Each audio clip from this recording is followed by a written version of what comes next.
How do you auction? Thousands and thousands of things go into it, from perspective of the seller, from perspective of the agent, from perspective of the buyer. We're going to cover some inside topics today to make you better at an auction. Stay tuned.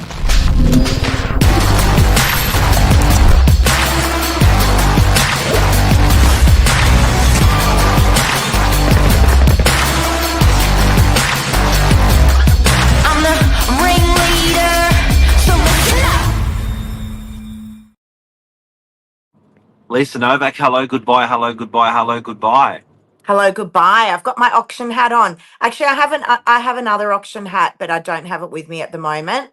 And it says "Make auctions great again." I love it. It was It's the sent red, from a the red, from the a very red Donald, well-known auctioneer. the red Donald Trump hat. I love that hat. Yeah, I love it too. It actually sits on my desk. But I've got the "Hello, Goodbye" BUY hat, which I felt was quite appropriate this morning. Especially I haven't done my hair yet either, so it's perfect. No, you've jumped on last minute, to be honest. Yeah. Quickly, like Uh, slapped on a face and whacked on a hat, and we're all good. You're the backup girl. Yeah. You're the backup singer. So Lisa, auctions. Why did you want to talk about auctions today? It's quite a funny topic for me to talk about because I don't opt for my vendors to do a lot of auctions. I actually don't. I don't believe. Don't come at me, guys. This is just this is the way I run my campaigns, and we pretty much do as an office. But it hasn't really been much of an auction market the last probably 18 months. It hasn't been a roaring hot market. The market's been very, very stable. And we have had some phenomenal results out of running private treaty. And, with that, if we have had multiple offers come in, which we have at times, I run what's called a best and fairest. It used to be allowed to be called a silent auction, but we can't call it that anymore. It's called a best and fairest. So, and that's where we call everyone's highest offers, absolute walkaway, best offers, and their terms and conditions to us, closed envelope via a text or whatever it may be, email, and it's highly confidential by a cut-off time. Why auctions today? Mark, we have got a massive auction on Saturday down at number 5 Marine Parade on Manly Oceanfront. You'd have to be hiding under a rock if you haven't seen this property. It's probably one of the most iconic properties on the Northern Beaches. Would you agree? Oh, it is. It's magical. It's absolutely magical, and the inquiry rates on the property have been astonishing. The interest on the property has been astonishing. The location is astonishing. There's nothing about this place that's just not incredible. So it's really been a hot contender for people. It is. It is an amazing property. I agree. So, and the building itself is over 100 years old. So it's down on what we call the Fairy Bower, right on that ocean front there in Manly. Phenomenal. That's it there, right It's the there. one. It's the one you can see Um, the Novak on the roof there. So yeah, it's the hottest part of the Northern Beaches. It's north facing. It's Manly. It's on the ocean, on the beach. It's just magical. it Um, is. It is. It's what I call a unicorn. she's It's what I old. call a unicorn. So it's the whole building. It's sitting on about a 310-meter squared block. So it's only a small block, but it is a commercial slash residential zoning. So the mind just goes crazy with what you could actually do there. Is it apartments? Is it a hotel? Could you turn it into maybe some sort of a luxury home with a commercial element? We recognise it needs a lot of work. It is on church land. It's on Catholic church land, what we call leasehold. And actually, throughout the campaign, it's amazed me how many people actually don't understand what leasehold is. That's probably a topic for another morning minutes, I think. Sure. Leasehold versus Yeah, freehold. that's That's a good juicy. one. Yeah. So these people are prepping for this auction today, being Wednesday. They've got 2 days more to prep for the auction. Their solicitors, buyers' solicitors, are talking to the seller's solicitor. They're reviewing contracts. They're moving money around, getting money ready for their 10% deposit and their purchase. Um, what are the tips as an agent that you're going to be giving buyers in the next 2 days? Like you're obviously going to be the people that are keen, that are going to be bidding. You're going to be having some conversations. What sort of tips are you going to be giving them? Well, someone came up to me yesterday. I was actually had a private appointment down there, and someone came up to me yesterday and said, "What do you think it's going to go for?" Really difficult answer from a real estate agent who's taking a property to auction, because we receive from the vendor what's called a reserve price, which is a confidential price, and that's given to us in a hard copy format. Usually just sometimes moments before the auction, usually within 24 hours. But it's a confidential price. It's the minimum amount that a vendor will sell for on the day. So, how did I respond to that lovely person who asked me that? I said, I'm not really in the betting game. I'm in the real estate game. We've had an auction guide on the property of 10 to 11 million. So I'd be thinking, if you've got that sort of money or more, you might want to come down and pop your hand up. Because if someone says, "What do you think?" Your thoughts are constructed with confidential information as well.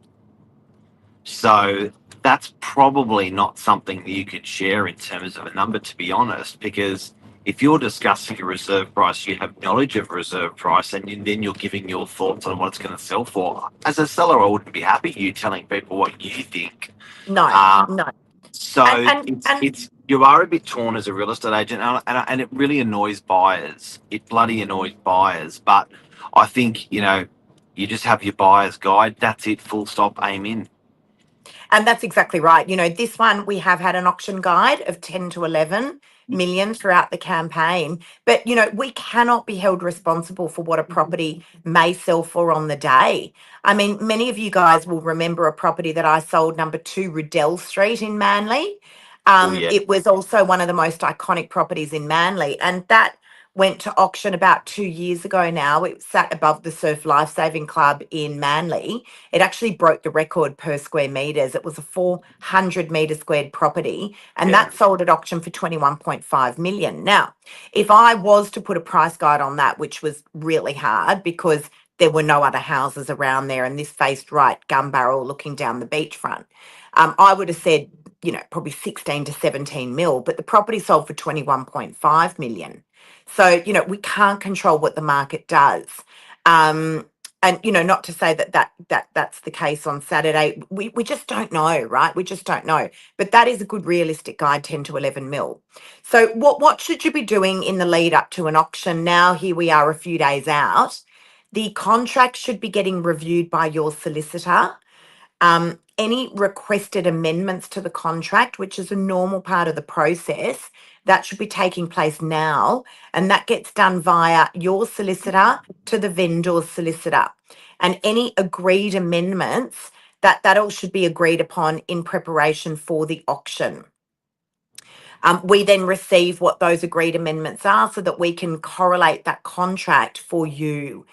Everyone's requested amendments usually can differ. So we might have, hypothetically, we might have 3 contenders, all with different agreed amendments. And so we need 3 different varieties of contracts, each one for those purchases. We never know who's going to be buying on the day. And also, this is an opportunity where a buyer can get their terms and they can make the purchase more comfortable for themselves by these requests. So, use a bit of engineering, ingenuity, a bit of smarts if you're a buyer to, get it in your favour. And you can ask whatever you want. Whatever. You honestly, everything is agreeable everything is possible by mutual agreement. A lot of people don't realize that. Settlement terms, even if on the front page of a contract it says the standard settlement of 42 days, 6 weeks, you can request 12 months, right? The vendor can just turn around and say, no, we won't do 12 months, but we're open to doing a 4-month settlement. So, it's all by mutual agreement. The other thing is you need to make sure that you've got your 10% ready, or any other amount that has been previously agreed upon. We see a lot of 5% deposits these days. That must be agreed upon in preparation for auction day. That needs to go through your solicitor as well. In writing. Has to be in writing. Yes. Must be in writing. There's no point coming, on the day you put your hand up, the hammer falls in your favor, and you're like, I've only got $10,000. There's Yep. not a huge amount we can do about it at that time, right? Yep. Just on that, if the hammer does fall and you are the highest bidder and you are the successful purchaser, you need to be signing that contract immediately. It is an Yep. unconditional sale. There is no cooling off period. And you need to make sure your note, deposit's ready. just a note on that, we're one of the only countries in the world that does this. Correct.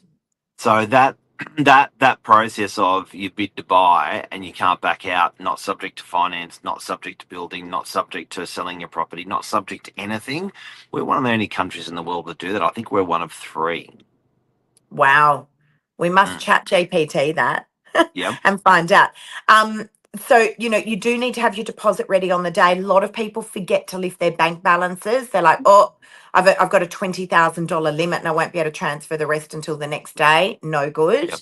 That's good. You need to make sure you got your deposit ready. Usually these days, most agencies have got obviously EFT, electronic funds transfer, direct into a trust account. It goes into a sales trust account. Or we've got deft payment these days, which is a direct payment through to the nominated bank account, sales trust account. And the limits are much, much higher. Lisa, before we go, is there any other quick tips for auctions you can give buyers, sellers, or agents? Yes, if you are looking to bid on behalf of someone or to phone bid, there is documentation that is required around that. You need to let your agent know. It's absolutely fine, but there is a document that does need to be filled out in preparation for that. And also, you've just got to remember, guys, like have fun. Just, you've got to enjoy the process. I see people coming into auctions sometimes and they're just, a nervous wreck. I get it. Sellers, buyers, the agent is there, the auctioneer is there to help you guys. You can speak to the auctioneer prior if you want to, as a seller. And that's gold, actually. Vic LaRusso is our auctioneer that we use 99.99% of the time. He's always available to take a phone call to chat with a nervous seller if required. Do you know what my best advice is? Tell me, Mark, what's your best that are advice? buying or selling through an auction is belly to belly. Make a auction meeting with your agent in their office. Free. Turn up for 5, 10, 15, 20 minutes and ask the agent a million questions, belly to belly, eyeball to eyeball, and have a good old fashioned chat. If you need it, do it. It's free. And I've got to say, I suggest that even for people when they're making an offer to buy a property in general, you will get so much more out of a one-on-one with a human than doing it over a phone call or an SMS or an email or through a lawyer. So a good old fashioned belly to belly. If someone called you up today, Lisa, and said, I want to buy this 10 or $11 million property, have you got 5 minutes, 10 minutes for me to pop in the office and have a chat, give me some tips for the auction? You'd say 120%. We've got all the answers. The only answer we don't have is what the property's going to sell for on the day. We don't know. That we don't know. Yeah. It'd be much easier if we had the crystal ball, but we don't. We don't. Lisa, thank you. Anything else you want to add? Hello, goodbye. Yeah, hello, goodbye. Just finally, because I know everyone is talking about it. I know we did at coffee this morning, Mark, for our breakfast coffee. Interest rates, now the final of the 4 banks is saying yes, they're going to come down next week.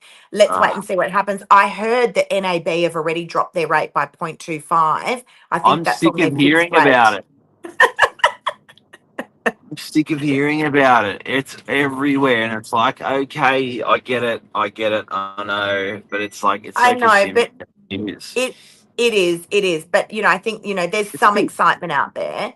There's definitely some excitement out there. Hopefully, it'll give a bit of relief to people, much needed relief to people. So let's wait and see what they do next Tuesday at the RBA meeting. Let's wait and see. Big time. Have a great That's day. it. I've got to get ready for open. See you guys. Hey guys, cheers, bye. Bye.